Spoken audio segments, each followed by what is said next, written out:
For girls locked the doors, cleaned the counters, and laughed one last time.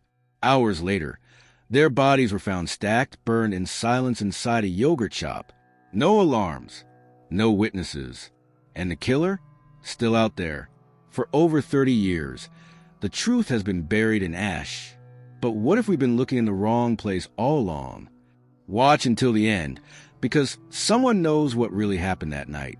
For teenage girls, burned alive in the back of a yogurt shop, a Friday night in Austin, Texas, turned into something unspeakable. December 6, 1991. A fire raged through the I Can't Believe It's Yogurt shop on West Anderson Lane. Firefighters found the flames, but they were not ready for what the smoke concealed. For bodies, naked, stacked, bound, shot in the head. The fire was not the crime. It was a cover-up. And behind the horror was a secret Austin never saw coming. This is the story of the yogurt shop murders, a case that haunted the city for decades, a crime so cruel it shattered innocence and trust. And it all started with a shift that should have ended like any other. Jennifer Harbison was 17, strong, independent, and protective. She took her job at the yogurt shop seriously. She had dreams of becoming a veterinarian. She loved animals, and she loved her little sister. Sarah Harbison was just 15, quiet, smart, with a kindness that made her teachers stop and take notice. That night, she tagged along to help her big sister close up. It was meant to be fun, just a little sister time. Eliza Thomas, 17, worked the register. She was funny and fiercely loyal. She had a boyfriend, a car, a bright future ahead. She was saving for college. And then there was Amy Ayers, only 13, the youngest, a horse-loving girl who was not even supposed to be there. She had begged her mom to let her hang out with the older girls. It was a rare yes, the kind of yes that lives in a mother's nightmares forever. Around 11 p.m., the last customers paid and left. The door locked, the lights dimmed, but someone stayed behind, or someone came in. After, quietly, with intention. Hours later, firefighters forced open the back door. The inside was blackened, charred. The smell of gasoline clung to the air. In the ashes, they found the 4 girls, tied with their own clothes. Some were gagged. All were shot. And the youngest, Amy, she had been shot twice. The first bullet did not kill her. They came back. They made sure the city could not breathe. Parents clutched their daughters tighter. Businesses closed early. Nobody felt safe. But days turned into weeks, weeks into months, and no one was arrested. The police were desperate. They had no fingerprints, no usable DNA, just a crime so violent it defied logic. Then came the tips, dozens of them, wild claims, false confessions, and 2 names that stuck, Maurice Pierce and Michael Scott, teenagers themselves, boys with nothing but loose connections to the scene. But police leaned in hard. They interrogated Michael Scott for hours. No lawyer, no break, no recording. And then he confessed. He said he and Maurice did it. Said 2 other friends helped. Said they raped the girls. Said they set the fire. But something was off. His confession changed. Details were fuzzy. And the crime scene did not match what he described. Still, prosecutors moved forward. They had to give Austin closure. The trials were long, messy, full of contradictions. But Michael Scott and another teen, Robert Springsteen, were convicted. Not Maurice, not the alleged ringleader. Then years later, DNA testing caught up. A male DNA profile was recovered from inside the youngest victim. It did not match Scott, or Springsteen, or anyone charged. The convictions were overturned. The cases collapsed. And the real killer? Still out there. Someone had tied those girls up, shot them, burned them, and walked away. Someone who watched the city grieve, who may have comforted the families, who walked into work the next day like nothing happened. And Austin never forgot. Eliza's mother would sit alone in her daughter's room, touching the clothes still hanging in her closet. Jennifer and Sarah's mother kept their childhood drawings in a box. Amy's parents moved away. They could not bear the memories. A city searched for answers, and justice vanished in smoke. But the pain stayed, like ash in the lungs. And so did the questions. Who really killed them? Why was the DNA never identified? Why were the wrong boys in prison for so long? Who orchestrated the cover-up? Inside the yogurt shop, the freezer still hummed that night. Half-filled cups of frozen yogurt remained untouched on the counter. Chairs stacked, lights flickering, the smell of vanilla overwhelmed by gasoline. In the back, the bodies. Amy's hand reached out as if begging someone to pull her from the fire. Jennifer, her jaw clenched, fighting even in death. The room was cold, the air wet from fire hoses. Steam rose from the floor like spirits unwilling to leave, and someone watched it all burn. From a distance, unseen, unfazed, unpunished. They say evil leaves a trace, but sometimes it wears the face of someone. You already know. The girl screamed, but the city heard nothing, and the flames, they silenced everything, except the truth, still buried. In the ashes, the bodies were taken out, one by one, each girl wrapped in a white sheet. Their names whispered through the sobs of police officers, medical examiners, reporters who could no longer hide behind the lens. This was not just a crime scene, it was a slaughterhouse, and nothing made sense. Who could do this? Why them? Why here? Why so brutal? Inside the police station, chaos took root. No motive, no murder weapon, no security footage. The only clue, gasoline and rage. Officers knocked on every door. They chased every rumor. The community flooded with theories. Satanic cults, gang initiations, jealous ex-boyfriends. But most of it was noise. Noise that blurred the signal and buried the truth even deeper. Then, 2 years later, a name resurfaced. Maurice Pierce. He had been pulled over just days after the murders, carrying a .22 caliber pistol, the same caliber used in the shootings. He claimed he had taken it from a friend, Michael Scott, and that was enough. Police went back. Hard. Michael Scott was working at a tech company, living a quiet, normal life. He was soft-spoken, polite. He cried when they questioned him. But they did not stop. Hours turned into days. The pressure mounted. And then, in a moment of exhaustion and fear, he confessed. The detective said, "We already know what you did. We just need you to say it." And eventually, he did. But his story was inconsistent. He could not describe the layout of the shop. He got the order of events wrong. He could not name which girl was where. Still, a confession is a confession. And then Robert Springsteen was brought in. Another quiet, nervous man. Same playbook, same tactics. Another confession. It did not matter that the two men had never confessed together, that their versions clashed, that they had no physical evidence linking them to the scene. They had what they needed. Trials were held. Photos were shown. Parents wept on the witness stand. The media screamed justice is served. But in the quiet corners of the courtroom, something felt wrong.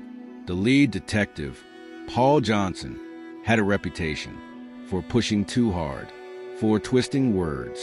And the confessions, they were not recorded from the beginning. Only after hours of closed-door questioning. There was no DNA match. Not then, not ever. And yet, two men were sentenced to life. Families finally buried their daughters, believing it was done, until 2008. New DNA testing was approved. Forensic tools had advanced.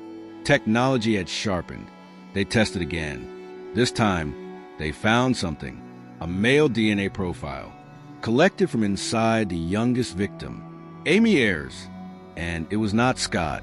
It was not Springsteen. It was not Pierce. It was not anyone in custody. It was a complete mismatch. Everything cracked. The convictions were overturned. The men walked free, not declared innocent, but no longer guilty. And suddenly, the families were right back, at day one. Imagine you bury your child, sit through a decade of trials, live through the pain of knowing every detail, and then be told you got it all wrong, that the killer is still out there, alive, breathing, watching, and maybe worse, that he was never even questioned. The case collapsed. The DA's office backed off. They had no new leads, no suspects, only silence. But the community never forgot. People still leave flowers at the old yogurt shop location, now replaced by another business. But the ground remembers. The air is different there. Heavy. Still, Jennifer's best friend still keeps her yearbook, with a note scribbled by Jennifer in the margins. Life is short. Love loud. Sarah's locker remains untouched at her old school. A plaque hangs above it. Dust never settles there. Amy's horse saddle still sits in her parents' garage. She named the horse Sugar. She wanted to be a barrel racer. Eliza's favorite song was Black Velvet. Her father says he cannot listen to it anymore, not without seeing her twirling in the kitchen. These girls were more than victims. They were daughters, sisters, friends, dreamers, and they were taken by someone who never paid. The latest DNA profile was entered into every federal database. No match, no hits. So who was it? A stranger passing through Austin? A customer who smiled politely as he paid for yogurt? A man who had waited in the dark, watching them clean, lock the door, turn the lights out, and trust the world would keep them safe. Whoever he was, he planned it. He brought the rope. He brought the gun. He brought the gasoline. He knew they would be alone. He knew how to control them, how to silence them, how to vanish. Police theories came and went. Some believed it was a military man. Others thought it was a robbery gone wrong. But the truth is far more terrifying, because it means someone capable of such cruelty walked away, untouched, unnoticed, unrepentant, and he may still be watching, still remembering that night, reliving it in his dreams, in his fantasies, in the mirror. The yogurt shop was supposed to be a safe place. Bright colors, pop music, frozen treats, a place where young girls could work their first jobs, where moms brought toddlers, where innocence lived, and yet it became a tomb. And still, no justice, no closure, only names carved into gravestones, tears that never dried, questions no one can answer. Who tied Amy up? Who put a gun to Jennifer's head? Who turned on the gas, lit the match, watched them burn? The crime scene is long gone, but the echoes remain in the sleepless nights of 4 families, in the trembling voices of retired detectives, in the unanswered silence of an entire city, and perhaps in the hollow smile of a man who got away with murder. He may have walked past the vigils, stood in line for coffee, laughed at news reports, even hugged the victims' mothers, and said, "I am so sorry." But his hands smelled like gasoline, and his eyes, they never blinked. The case files remained thick, stacked in cold archives, labeled, numbered, yellowed with time. But inside, the pages whisper. Crime scene photos, charred floorboards, ropes knotted with panic, fragments of lives caught in one final scream, and among them, a list of names. Men questioned, men ignored, men who slipped away. There was Forrest Wellborn, a friend of Maurice Pierce. He was 17 in 1991. He had no alibi. He failed a polygraph. He laughed during questioning, but there was no evidence, no confession, no reason to hold him. So they let him go. And then there was the man no one talks about, a man who moved across the state line weeks after murders, a drifter, a former Army medic. He had been in the yogurt shop earlier that day, ordering nothing, just watching. Witnesses said he stared too long. At Amy, at Sarah, he said nothing. He just smiled. That smile never left the report. It was circled in red ink, underlined, marked, investigate further. But no one ever did. That medic died in 1999. Car crash, single vehicle, alcohol suspected, and he took whatever secrets he had. to the grave. Still, the DNA did not match him, just like it did not match anyone they knew. It was as if the killer never existed. A phantom, a ghost with gasoline-soaked hands. But the trauma he left behind, that was real. Detectives broke down over the years. 2 left the force. 1 drank himself into silence. Another confessed. I see their faces every night. And what about the families? Jennifer and Sarah's mother, Barbara Harbison. She stopped baking, stopped listening to music, stopped celebrating holidays. The house was always quiet, like a shrine. No more birthdays, no more laughter, just the photos. Smiling girls, frozen in time. Amy's parents filed a lawsuit against the city, claiming botched investigations, mishandled evidence, negligence. They lost, but they never stopped asking, never stopped aching. Every year on December 6th, they light candles outside the new business that replaced the yogurt shop. They stand in silence, even when no one else comes, even when the media forgets, even when the air is too cold to breathe. And Eliza's father, he tried to end his own life, survived, but never fully returned. He wrote 1 sentence on a piece of paper afterward. I could not protect her. This is what murder does, not just to bodies, but to everyone left behind. The pain spreads through blood, through memory, through silence. And in Austin, silence is everywhere. There's a reason the city never talks about the yogurt shop murders.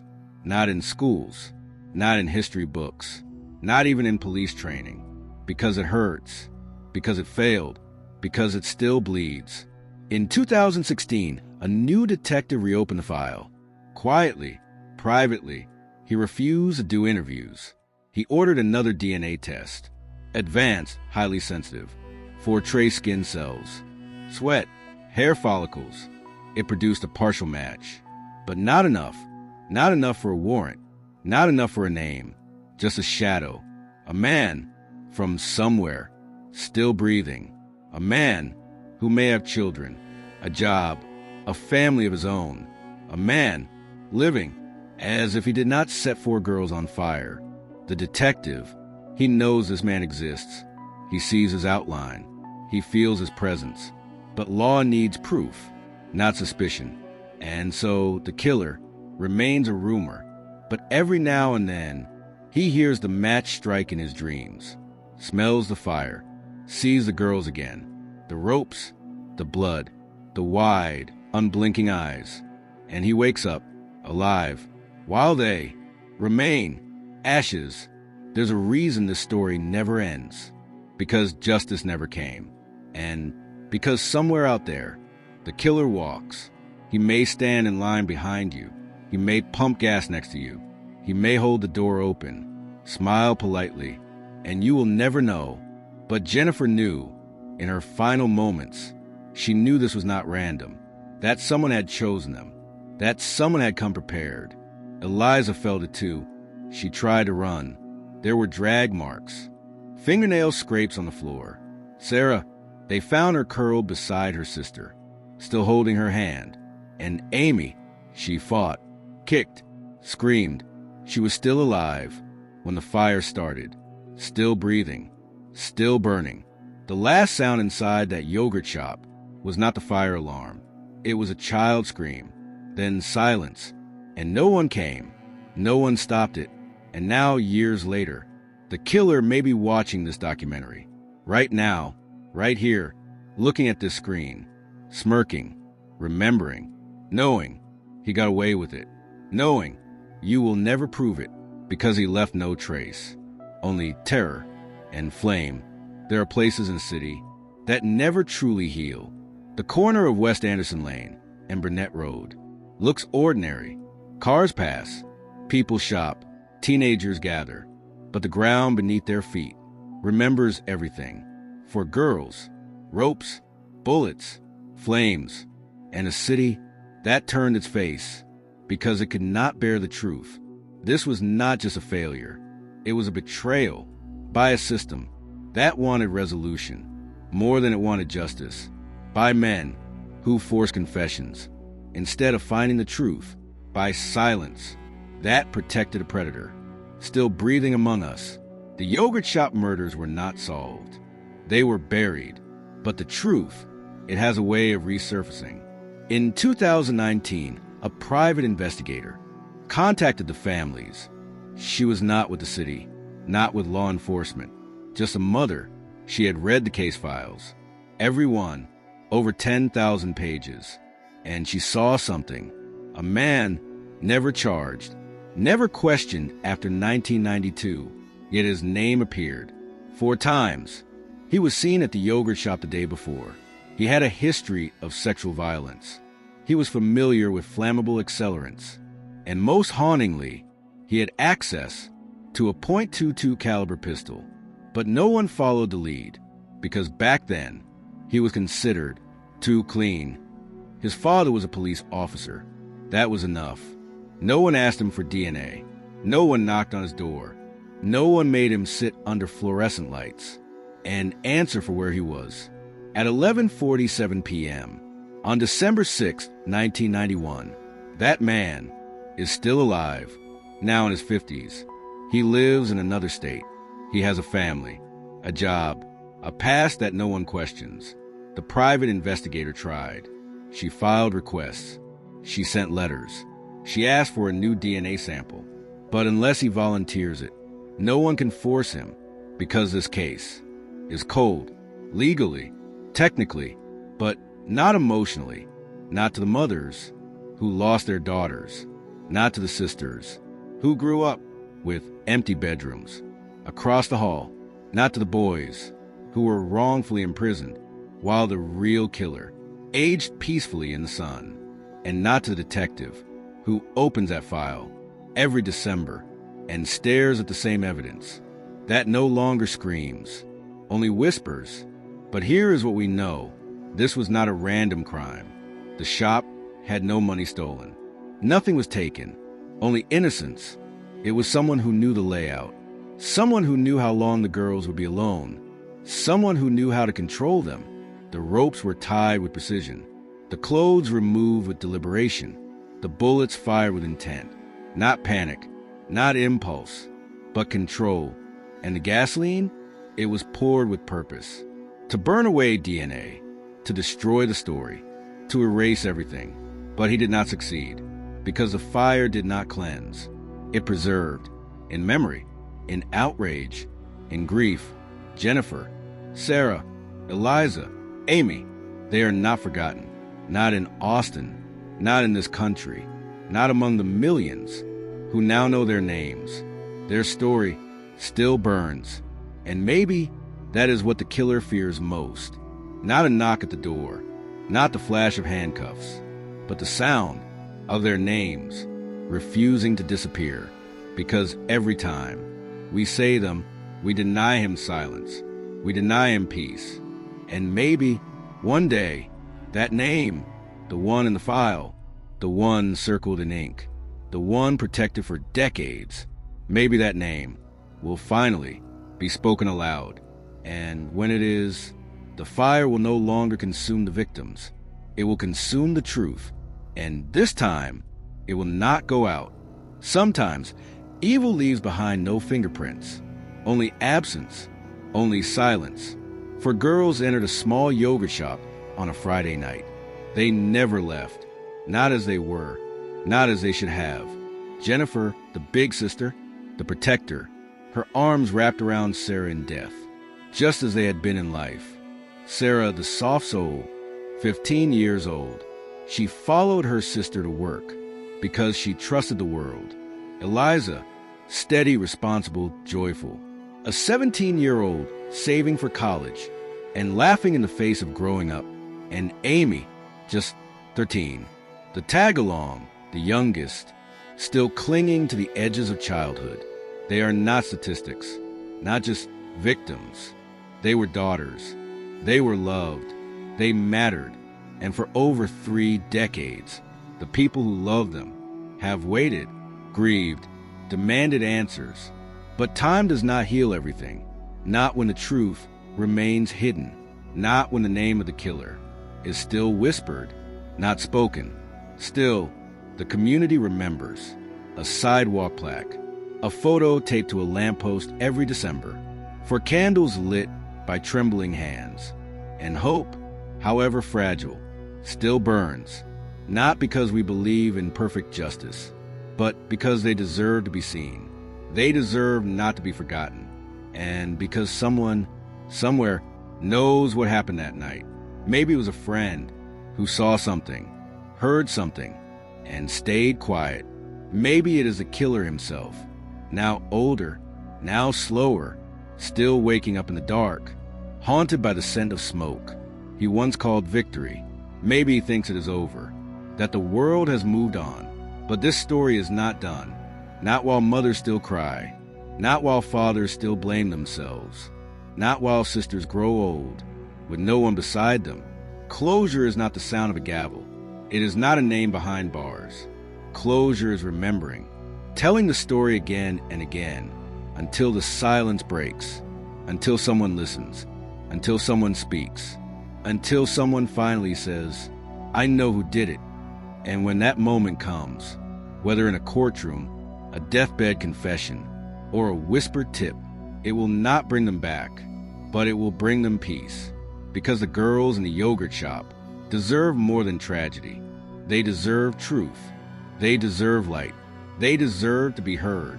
One last time, Jennifer Harbison, Sarah Harbison, Eliza Thomas, Amy Ayers, we remember you. We speak your names. We will not forget. Justice delayed is not justice denied. Not if we keep asking. Not if we keep telling the story. Until the end,